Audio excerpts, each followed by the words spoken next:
Hi, I'm BigBooty17 and welcome back for another Minecraft tutorial.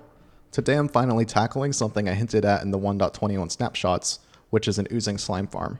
I'm going to kick this off by saying it's very easy to make a farm that seems impressive with this balanced potion, and you will see tons of farms pop up using this mechanic. Unlike many designs you'll find, ours has lots of good survival considerations, like extremely high potion efficiency despite being very easy to build. It also has some server-friendly aspects, such as independence from the global mob cap and the ability to build this just about anywhere. Our snow golem machine also includes pumpkin recycling, allowing you to run the farm at full speed with just 16 pumpkins. It also features built-in snow sorting with a 94% snowball return rate, meaning you only need to minimally supplement the snow between runs. Using this machine, we can summon 480 golems in about 96 seconds. Then separate and kill them in approximately 120 seconds. This means that you get over a Shulkerbox of slime per minute of using the farm, and more than 4 Shulkerboxes per potion used. While describing a farm like this in drops per hour can be misleading, this amounts to about 120,000 slime balls per hour. Additionally, this process provides enough experience for you to raise your level from 0 to 48. Using this potion, there are a lot of easy ways to design for very impressive rates, but most of these designs will end up being impractical or poorly optimized for everyday survival gameplay. Our machine, however, is crafted for survival mode, considering the practical aspects. It doesn't require an auto brewer to operate and is not bound by location, making it a truly versatile and efficient solution for any player. Slime farms have come a long way over the years. We started with basic chunk farms from 13 years ago, and swamp-based slime farms became viable around the 1.18 lighting change. Now with the 1.21 Tricky Trials update, Mojang has introduced a potion that spawns slimes from dying mobs, creating a new class of slime farm. I believe that with the right design, this new method can reasonably replace your swamp slime farm from 1.18. However, when it comes to the extremely fast end of slime farming, perimeters and sliced portals are still king. Even so, you need to make slime to make a perimeter, so depending on where you're at in your world, you'll either opt for an oozing or swamp slime farm still. The oozing potion in the full release of version 1.21 is a debuff that spawns 2 medium slimes upon the death of any mob. The major difference from the snapshots is that it checks a 5x5x5 area around the dying mob, and if there are 24 or more slimes in the area, it won't spawn additional slimes. The true challenge in designing an oozing farm is maximizing potion efficiency.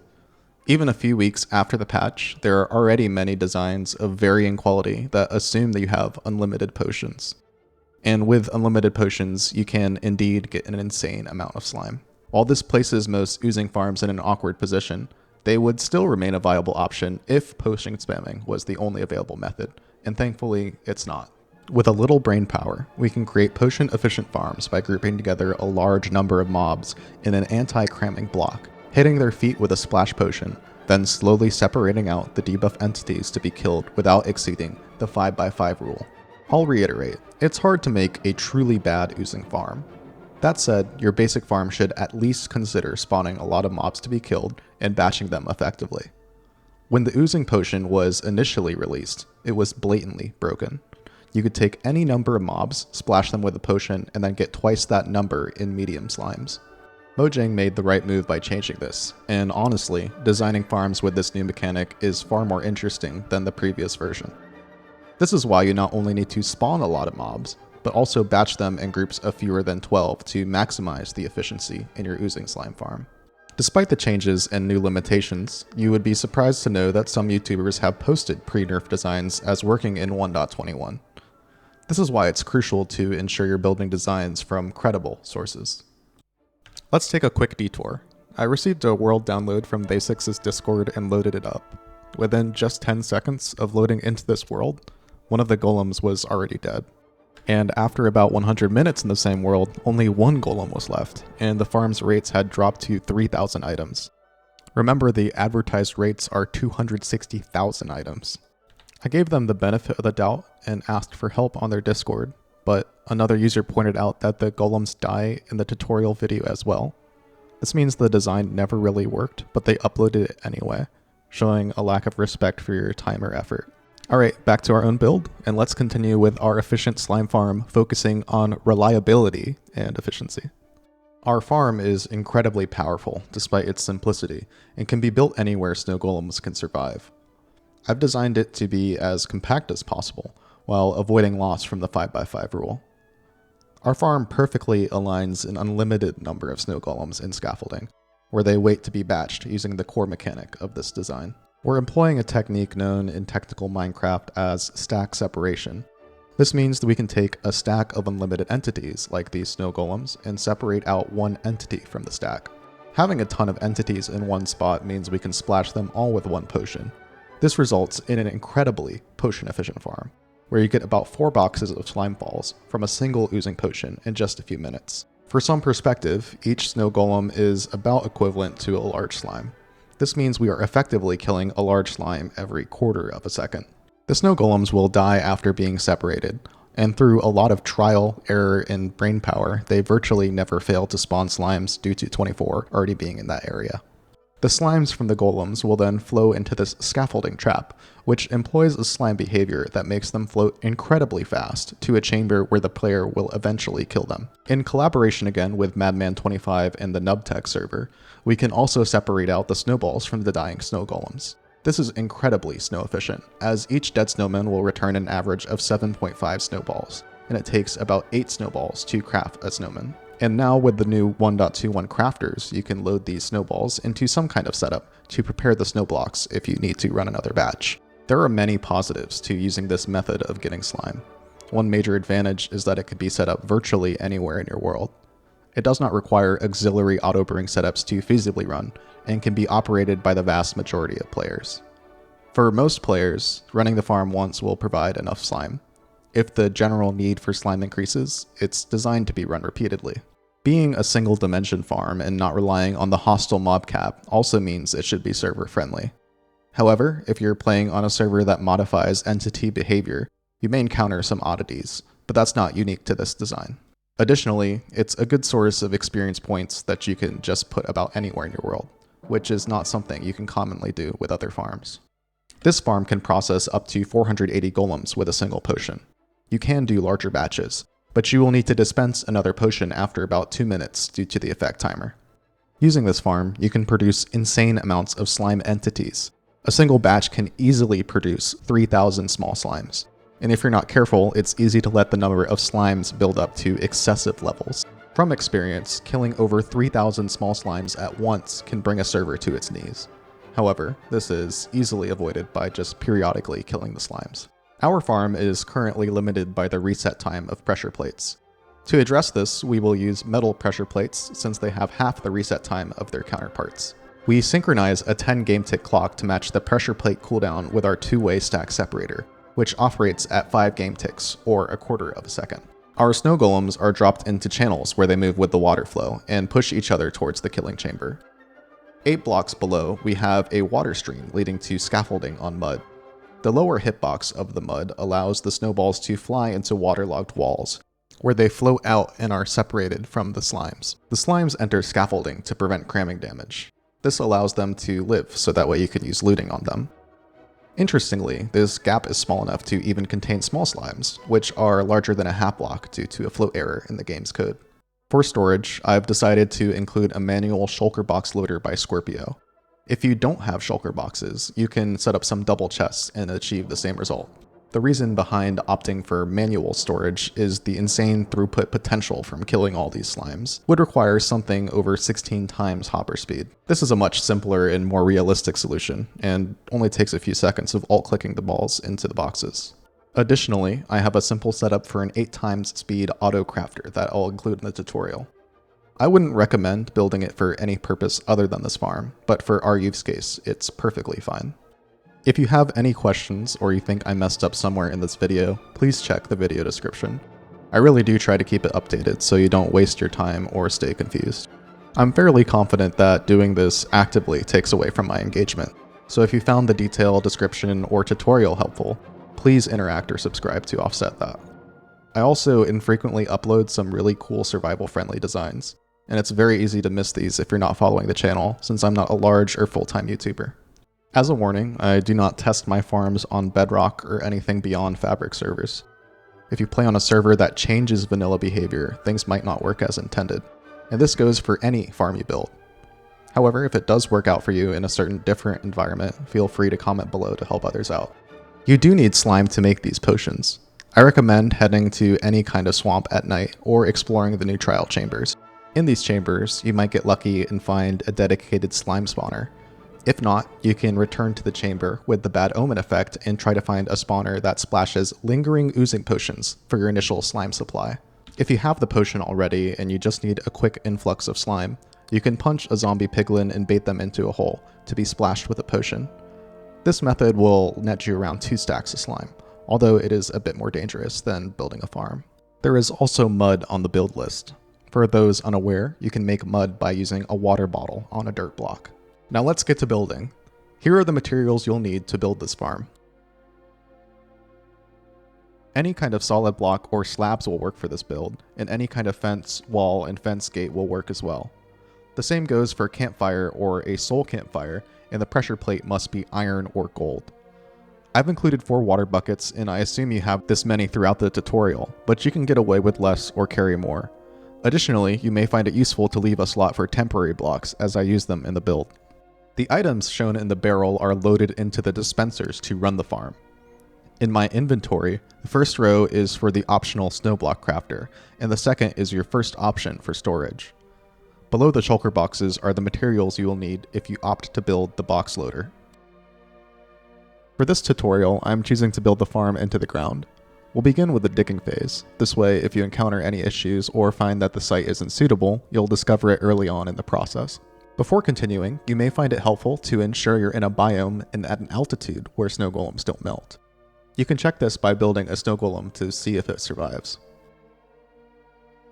For this farm, you'll need a 9x9 clear area. Begin by digging a 5x2 hole that is 9 blocks deep.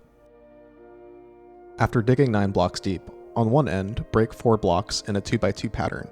Place top slabs on the top 2 blocks and water below them. Then turn around and break another 2x2 section at the other end and place top slabs there too. Crouch underneath the slabs to clear another 2x2 area of blocks.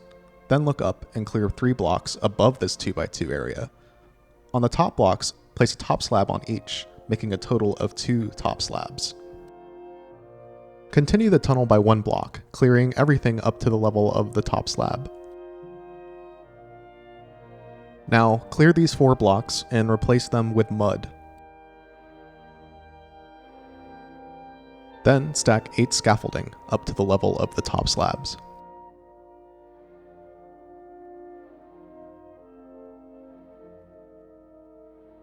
Clear a 2x2 area, leaving 1 block at the bottom so you have to jump up. Then clear an additional area to create an infinite water source.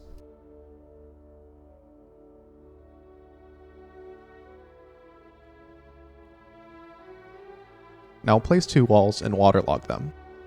Above the walls, waterlog the scaffolding. Next, place 2 more walls and waterlog the topmost scaffolding.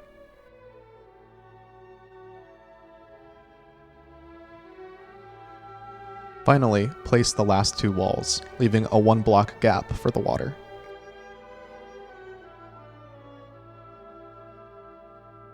Clear these 2 blocks to place closed trapdoors, then place ladders and clear your way to the surface.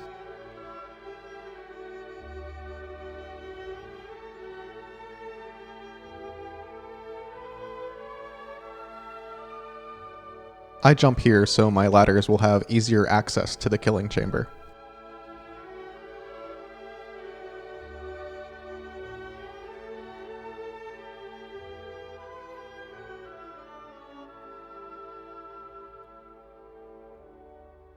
At the surface, place blocks to create a wall around 3 sides of the hole.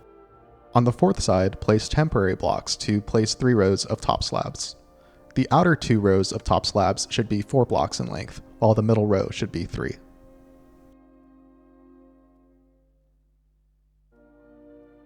Break the temporary blocks and begin clearing the area under the slabs.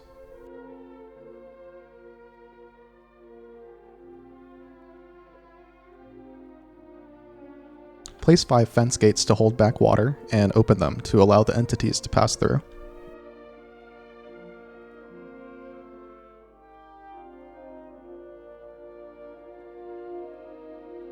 Place fence along the side and waterlog each fence.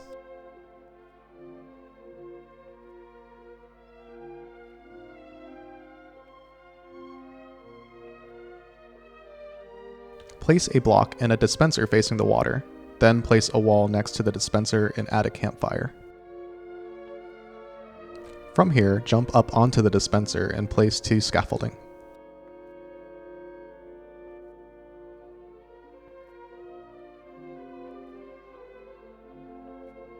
Place 6 blocks above the slab and begin making an arc with fences as shown.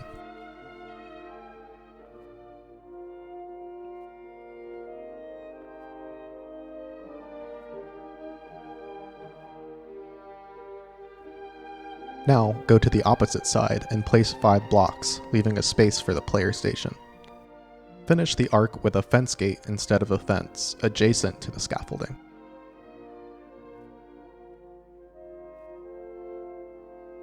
Return to the other side and place 3 solid blocks as shown.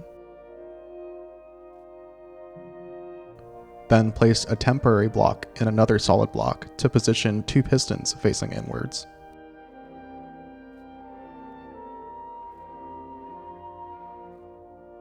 Near the piston, set a temporary block and 2 walls, then cross to the other side.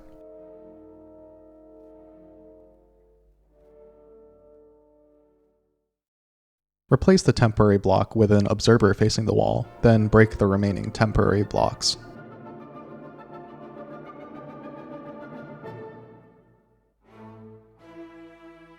Place a dispenser facing inwards. Then, below it, run redstone dust to a block above this piston.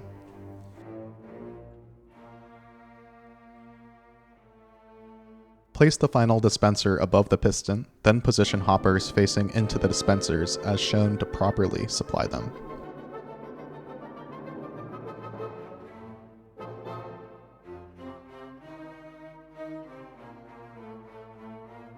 Place 2 fence adjacent to the walls and 2 metal pressure plates as shown.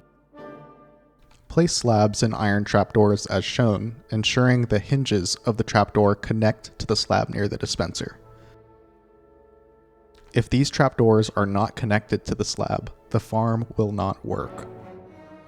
From here, place a chest for shears and set up retaining walls for the pumpkin water stream.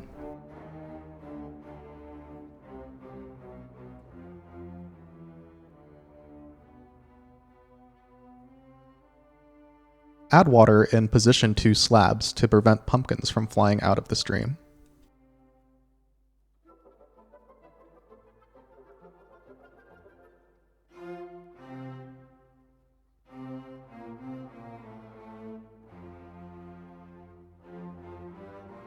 Near the player station, place 2 blocks as shown to start building the clock.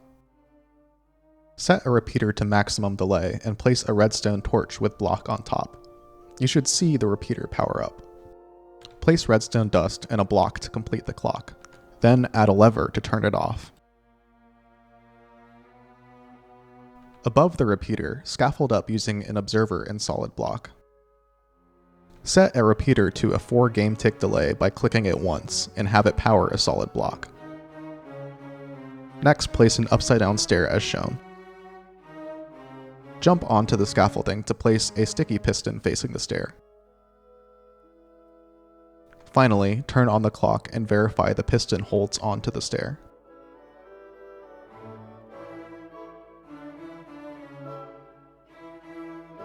You can now load this dispenser with oozing potions, and the next one with pumpkins.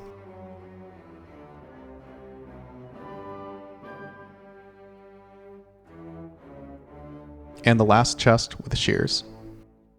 From the player station, break this fence and place a button on top of the scaffolding to activate the oozing potions.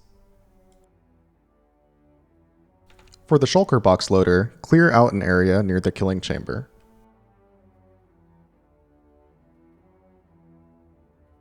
Place a piston and dispenser facing up, then a barrel with a hopper pointing into it. Place a solid block above with a redstone torch and slab.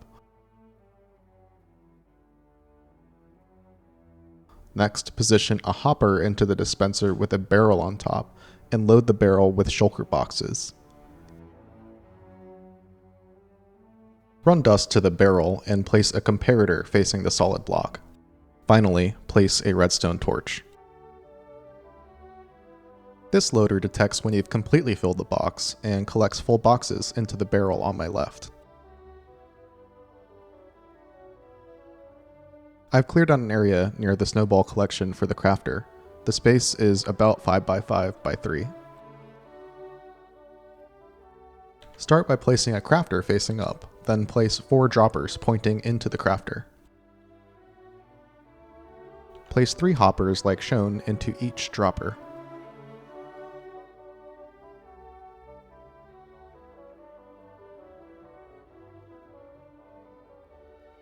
Place a barrel in the center, then pillar up to place a chest boat above it. Carefully position the boat to the center of the barrel. You can optionally summon the snow golem, so you do not enter the boat without crouching.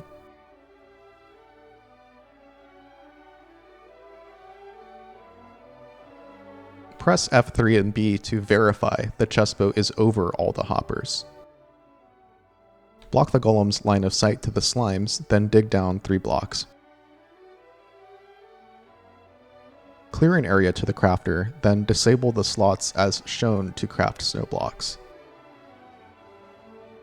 Place a temporary block to place an observer looking down, and another observer to make an observer clock. Pillar up and position yourself to place a sticky piston facing the observers. Then toggle the lever to complete the clock.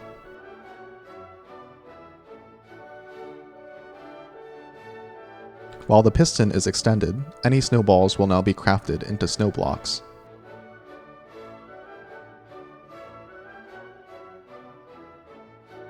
Each potion in this farm can last for 480 snow golems. This is 960 blocks or 15 stacks as shown. I'm also using a looting 3 sword to boost my rates while killing the slime. You can place snow blocks 4 times faster by rebinding your place action to a key as shown. Aim at the observer and be sure to walk into the wall to not misplace a snow block like in the example. I'm using a mod called Tweakaroo to restock my hand with snow blocks. This is completely optional and has no function over the farm. If you do get this mod, the tweak is called Hand Restock. If needed, reset your keybinds, then push the button and flick the lever to start the farm.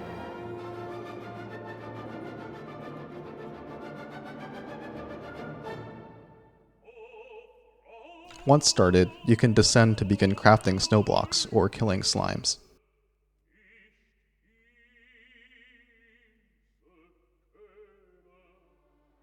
Thanks for watching. I hope you enjoyed the thoroughness of this tutorial. Liking and subscribing means a lot to me, and will keep you updated for my next designs and videos.